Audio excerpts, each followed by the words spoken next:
샬롬. 이 시간 온라인 영상 예배로 하나님 앞에 예배드리겠습니다.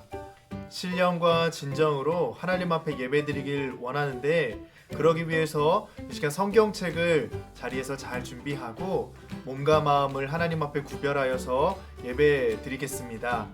우리를 방해하는 요소들 멀리 내치우고 이 시간 하나님 앞에만 집중할 수 있도록 장소도 좀 구별하시고 우리의 시간을 좀 구별하셔서 하나님 앞에 집중하도록 하겠습니다. 동일하게 하나님 앞에 드리는 예배이기 때문에 여러분들 하나님이 받으시는 예배다라는 생각을 가지고 이 시간 정성을 다하여서 최선을 다하여서 입술을 벌려 찬양하고 우리의 마음을 다해서 주님의 말씀 앞에 나아가고 또 기도로 주님 앞에 고백하길 원합니다. 함께 찬양으로 하나님 앞에 영광 돌리겠습니다.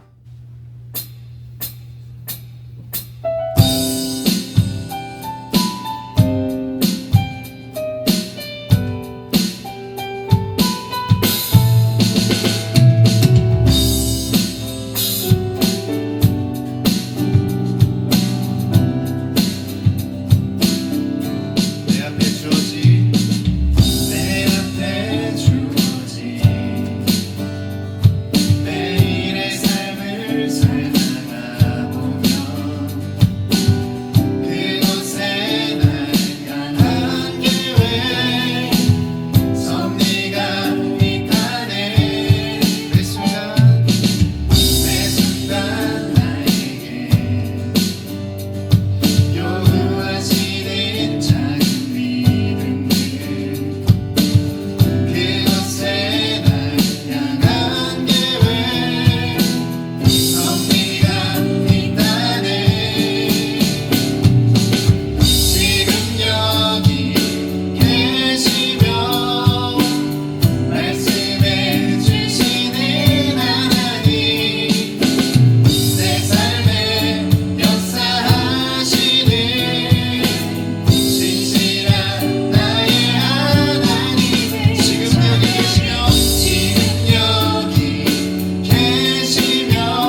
하나님 감사합니다. 오늘도 우리를 변함없이 사랑하시는 주님, 그 은혜를 구하며 하나님 앞에 예배하게 하심을 감사합니다. 이 시간 하나님이 예배 받으시는 시간입니다. 사탄막이 틈타지 못하게 하여 주시고 예배하는 우리 모든 친구들이 하나님 앞에 온전히 예배할 수 있도록 성령 하나님, 우리 친구들의 마음을 주장하여 주시옵소서. 우리의 예배를 받으시고 우리에게 말씀하여 주실 하나님을 믿사오며 예수님의 이름으로 기도하옵나이다. 아멘. 오늘 함께 나눌 말씀은 다니엘 6장 1절에서 10절까지 말씀입니다. 다리오가 자기 뜻대로 고관 120명을 세워 전국을 통치하게 하고 또 그들 위에 총리 셋을 두었으니 다니엘이 그 중에 하나이라. 이는 고관들로 총리에게 자기의 직무를 보고하게 하여 왕에게 손해가 없게 하려 함이었더라. 다니엘은 마음이 민첩하여 총리들과 고관들 위에 뛰어나므로 왕이 그를 세워 전국을 다스리게 하고자 한지라. 이에 총리들과 고관들이 국사에 대하여 다니엘을 고발할 근거를 찾고자 하였으나 아무 근거, 아무 허물도 찾지 못하였으니 이는 그가 충성되어 아무 그릇됨도 없고 아무 허물도 없음이었더라. 그들이 이르되 이 다니엘은 그 하나님의 율법에서 근거를 찾지 못하면 그를 고발할 수 없으리라. 이에 총리들과 고관들이 모여 왕에게 나아가서 그에게 말하되 다리오 왕이여 만수무강하옵소서. 나라의 모든 총리와 지사와 총독과 법관과 관원이 의논하고 왕에게 한 법률을 세우며 한 금령을 정하실 것을 구하나이다. 왕이여, 그것은 곧 이제부터 30일 동안에 누구든지 왕외의 어떤 신에게나 사람에게 무엇을 구하면 사자굴에 던져넣기로 한 것이니이다. 그런즉 왕이여, 원하건대 금령을 세우시고 그 조서에 왕의 도장을 찍어 메대와 바사에 고치지 아니하는 규례를 따라 그것을 다시 고치지 못하게 하옵소서. 이에 다리오 왕이 조서에 왕의 도장을 찍어 금령을 내니라. 다니엘이 이 조서에 왕의 도장이 찍힌 것을 알고도 자기 집에 돌아가서는 윗방에 올라가 예루살렘으로 향한 창문을 열고 전에 하던 대로 하루 3번씩 무릎을 꿇고 기도하며 그의 하나님께 감사하였더라. 오늘은 기도하는 인생 다니엘이라는 말씀의 제목으로 하나님의 은혜를 나누고자 합니다. 여러분, 지난번에는 제가 도전하는 인생 다윗이라는 말씀의 제목으로 하나님의 은혜를 나눴어요. 오늘은 뭐라고요?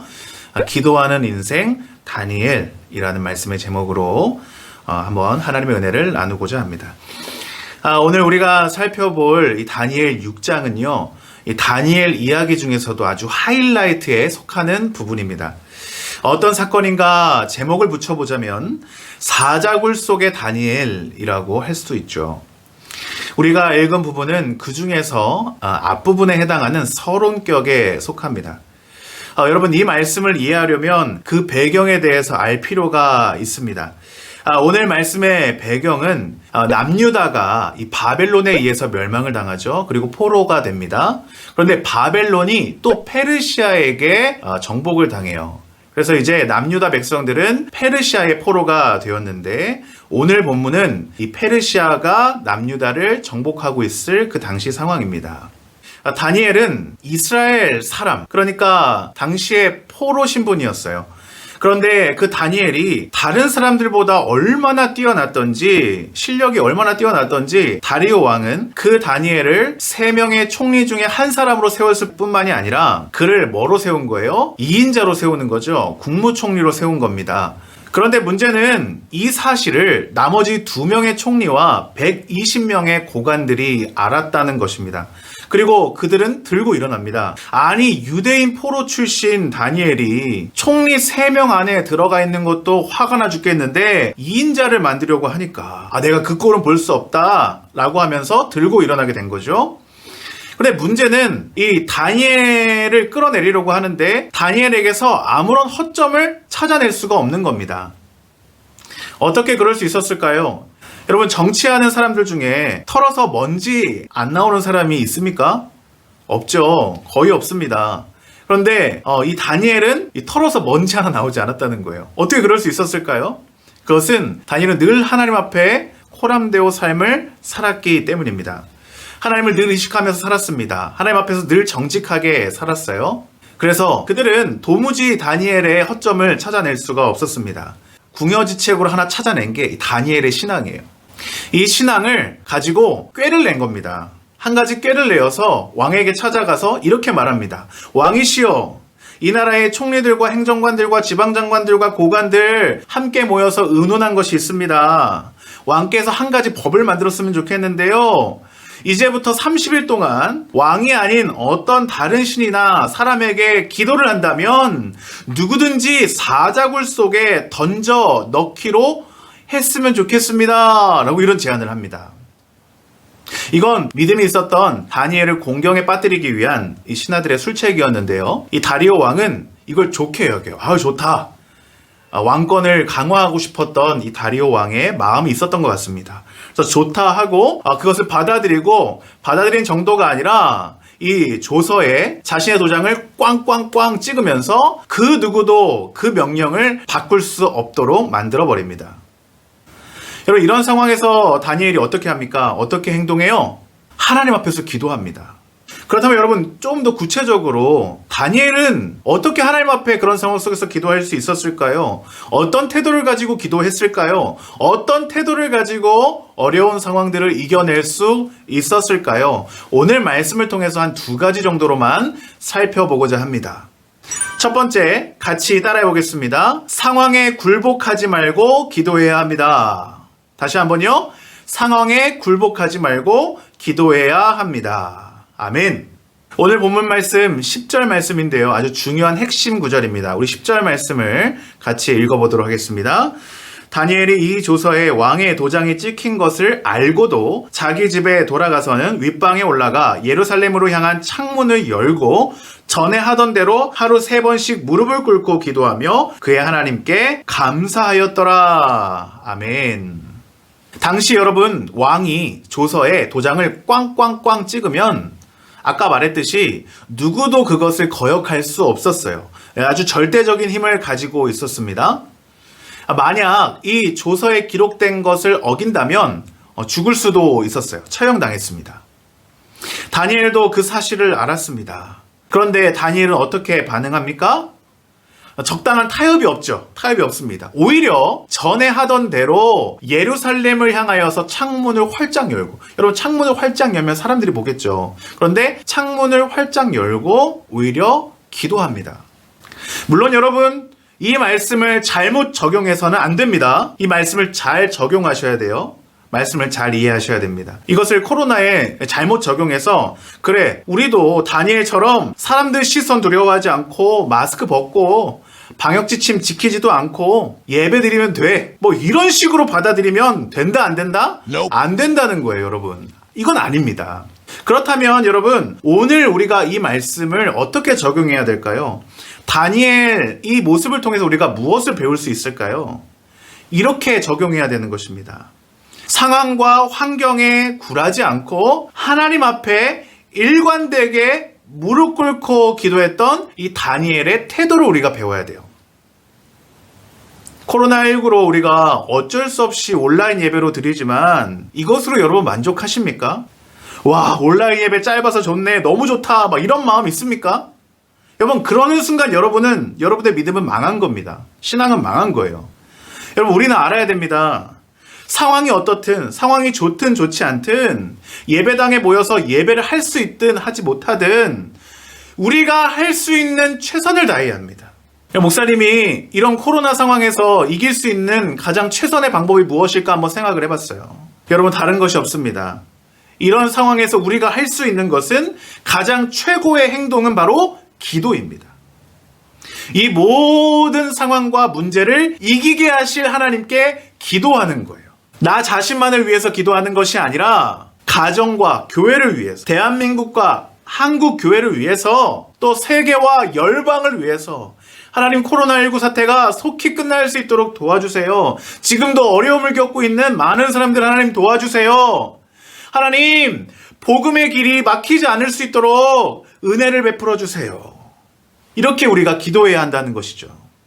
때로 우리는 이런 생각을 합니다. 에이, 내가 기도한다고 되겠어? 이런 생각 우리가 하죠. 그런 생각이 듭니다. 그러나 여러분, 하나님 보시기에 여러분 기도가 하찮은 기도가 아니라면 하나님께서 여러분들의 기도를 듣고 싶어 하시고 여러분들의 기도를 통해서 하나님이 일하신다면 여러분 지금 당장 기도해야 되지 않겠습니까? 하나님은 어떤 상황 속에서도 흔들리지 않고 하나님을 의지하고 기도하는 자들을 찾으시고 그들을 통해서 일하십니다. 상황에 따라서 기도했다가 기도하지 말았다가 하는 것이 아니라 어떤 상황에서도 굴복하지 않고 하나님 앞에 기도함으로 승리할 수 있는 저와 여러분 되기를 예수님의 이름으로 축복합니다. 두 번째로 우리는 다니엘을 통해서 무엇을 깨달아야 할까요? 두 번째 같이 읽어보겠습니다. 하나님의 계획을 믿고 뜻을 정해야 합니다. 다시 한번요. 하나님의 계획을 믿고 뜻을 정해야 합니다. 그렇습니다, 여러분. 다니엘은 상황에 굴복하지 않았을 뿐만이 아니라 뜻을 정하고 하나님의 계획을 믿고 뜻을 정하고 하나님 앞에 기도했습니다. 여러분, 뜻을 정했다라는 말은 무엇일까요? 뜻을 정했다. 상황에 흔들리지 않고 매일 정해진 시간에 하나님께 기도하기로 마음을 결단했다는 것입니다. 아까 읽었던 우리 10절 말씀을 다시 한번 읽어볼까요? 다니엘이 이 조서에 왕의 도장이 찍힌 것을 알고도 자기 집에 돌아가서는 윗방에 올라가 예루살렘으로 향한 창문을 열고 전에 하던 대로 하루 3번씩 무릎을 꿇고 기도하며 그의 하나님께 감사하였더라. 여러분, 여기서 말씀을 가만히 살펴보겠습니다. 살펴보면 다니엘이 이런 상황 속에서 하나님께 어떻게 했다고 기록하고 있어요? 기도했을 뿐만이 아니라 어떻게 했대요? 감사했더라. 감사했다고 기록하고 있습니다. 여러분, 다니엘이 감사할 만한 상황입니까? 내가 잘못한 게 아무것도 없습니다. 나는 열심히 살았어요. 최선을 다해 살았고 최선을 다해 살아서 사람들한테 인정받고 살았습니다. 심지어 그렇게 산 정도가 아니라 하나님을 잘 믿었어요. 하나님 정말 잘 믿었습니다. 하나님을 신뢰하면서 코람데오 삶을 살았어요. 하나님 앞에서 삶을 살았습니다. 정직하게 살았어요. 그런데 지금 그런 다니엘이 어떤 일을 겪는 거예요? 모함을 당한 것입니다. 어려움을 겪게 된 거예요. 이제 죽을 위기에 처하게 된 것입니다. 우리 같으면 이럴 수 있죠. 하나님 어떻게 이럴 수 있어요? 하나님 어떻게 나한테 이럴 수 있습니까? 제가 지금 하나님 말씀대로 얼마나 노력하고 살아가려고 하고 있는데 하나님 앞에 매일 큐티 기도도 했고요. 제가 맡겨진 일 정말 잘했고요. 학생으로서 신분 정말 잘 지키고 공부도 열심히 했고요. 그런데 하나님 저 더 크게 해주셔도 모자를 파네. 왜 저를 이렇게 어려운 상황에 몰아넣으십니까? 이렇게 불평할 수도 있는 상황이죠. 물론 여러분, 우리가 다니엘 정도로 열심히 살진 않지만, 그쵸? 부끄럽지만 별로 할 말이 없지만 하나님 앞에 할 말이 없지만 그래도 여러분 이렇게 말할 수 있지 않습니까? 우리가 다니엘과 같은 상황이라면. 어쨌든 다니엘이 어떻게 합니까? 우리 생각대로 그렇게 합니까? 아니죠. 오히려 감사합니다. 감사함으로 나아갑니다. 여러분, 어떻게 다니엘이 그럴 수 있었을까요? 그것은 하나님의 계획과 뜻을 알았기 때문입니다. 하나님의 주권을 인정하고 하나님이 이 세상의 통치자라는 사실을 인정하고 역사의 주관자라는 사실을 인정하고 이 모든 것이 하나님의 손 아래에 있음을 믿은 것이죠. 그리고 마음의 뜻을 정한 겁니다. 나는 그 주님의 계획을 신뢰하고 따르기로 내 마음을 결단합니다. 이렇게 마음을 정한 것이에요. 여러분, 우리가 다 끝난 드라마나 또 이미 결과를 알고 있는 스포츠 경기를 본다고 한번 생각해 보세요. 그러면 어떤 일이 벌어집니까? 우리는 어떻게 그 스포츠랑 드라마를 볼 수 있습니까? 편하게 볼 수 있습니다. 편하게. 만약에 결과를 모른다면 내가 응원하는 팀이 이길까 질까 노심초사하면서, 또 드라마 주인공이 뭐 어떻게 될까 노심초사하면서 그렇게 보지 않습니까? 근데 결과를 알면 어떻게 되는 거예요? 편안한 마음이 생기는 거예요. 우리가 예수님 믿는 것도 그렇습니다. 하나님 말씀을 통해서, 그쵸? 기도를 통해서 우리가 하나님의 뜻을 알면, 이 세상을 향한 하나님의 뜻을 알면 어떤 현상이 일어나느냐? 두려운 마음이 사라지게 되는 겁니다. 어떤 상황이 닥쳐도 불안해하지 않을 수 있습니다. 또 불평하지 않을 수 있습니다. 오히려 다니엘처럼 감사할 수 있습니다. 그러니까 여러분, 왜 우리가 말씀으로 단련해야 합니까? 왜 우리가 기도로 훈련해야 합니까? 왜 필요한 거예요, 그런 게? 왜 매일 큐티하고 기도해야 합니까? 여러분들을 괴롭히려고 그러는 겁니까? 아니죠. 여러분들, 우리가 지난 여름 정기 예배 때 기도는 뭐라고 배웠습니까? 기도는 특권입니다.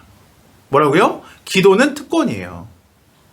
여러분, 기도는 억지로 해야 되는 것이 아니라 우리가 당연히 누려야 할 것입니다. 예수를 믿는 사람들이라면 누려야 할 것이 기도예요. 그런데 여러분, 그 기도의 특권을 누리려면 우리가 하나님의 뜻을 알아야 하는데 어떻게 하나님의 뜻을 알 수 있습니까? 성경을 통해 알 수 있습니다. 그렇게 성경을 통해 하나님의 뜻을 알고 하나님이 주신 기도의 특권을 누리는 사람이 어떻게 할 수 있는 거예요? 이런 훈련이 된 사람이 어떤 상황 속에서도 어려움 속에서도 이겨낼 수 있는 힘이 생기는 것이죠. 감사할 수 있는 능력이 생기는 것입니다. 그래서 여러분, 지혜서라고 불리는 잠언에 보면 이런 말씀이 기록되어 있죠. 같이 한번 읽어보도록 하겠습니다. 사람이 마음으로 자기의 길을 계획할지라도 그의 걸음을 인도하시는 이는 여호와시니라. 아멘. 그렇습니다, 여러분. 우리가 아무리 막 이렇게 머리를 막 쥐어짜고 우리의 인생을 어떻게 해보려고 하고 하면 할수록 여러분 어떻다는 거예요? 우리의 계획은 다 무너지게 되어 있어요. 그러나 나보다 더 크신 하나님을 인정하고 하나님의 계획하심을, 하나님의 인도하심을 인정하기 시작한다면 여러분, 우리도 다니엘처럼 뜻을 정한다면 흔들리지 않을 수 있습니다. 그 누가 뭐래도, 세상이 아무리 뭐라고 해도, 세상이 아무리 교회를 욕하고 우리를 조롱해도 돌아서지 않을 수 있습니다. 하나님을 믿지 않고 인정하지 않았던 자들이 이런 뜻을 정한 자들을 통해서 하나님을 인정하게 되는 거예요. 우리가 읽지 않았지만 다니엘 6장 26절에서 27절 말씀에 보면 이 사자굴에서 구원함을 받은 다니엘의 모습을 본 다리오가, 하나님을 믿지 않았던 다리오가 하나님을 찬양하는 모습을 기록하고 있습니다. 우리 마지막으로 이 말씀 한번 읽어보도록 하겠습니다. 내가 이제 조서를 내리노라. 내 나라 관할 아래에 있는 사람들은 다 다니엘의 하나님 앞에서 떨며 두려워할지니 그는 살아계시는 하나님이시요 영원히 변하지 않으실 것이며 그의 나라는 멸망하지 아니할 것이요 그의 권세는 무궁할 것이며 그는 구원도 하시며 건져내시기도 하시며 하늘에서든지 땅에서든지 이적과 기사를 행하시는 이로써 다니엘을 구원하여 사자의 입에서 벗어나게 하셨음이라 하였더라. 아멘. 마지막으로 정리해 보겠습니다. 분명한 것은 여러분들의 마음속에 새겨야 할 것이 있습니다. 한번 따라해 보겠습니다. 상황에 굴복하지 말고 하나님의 계획을 믿고 뜻을 정해 기도합시다. 좀 길지만 한번 해볼까요? 상황에 굴복하지 말고 하나님의 계획을 믿고 뜻을 정해 기도합시다. 아멘. 여러분, 오늘 말씀의 이 한 문장을 잘 기억하고 여러분들의 삶에 잘 적용했으면 좋겠어요. 그래서 다시 예배할 때 정말 우리가 웃는 모습으로 다시 대면 예배 시작할 때 기쁜 마음으로, 감사의 마음으로 서로 은혜를 나눌 수 있는 그런 우리 베델 중고등부가 되기를 예수님의 이름으로 간절히 축원합니다. 기도하겠습니다. 하나님, 감사합니다. 오늘도 우리 친구들과 하나님의 은혜를 나눌 수 있도록 해주신 것 너무나도 감사합니다.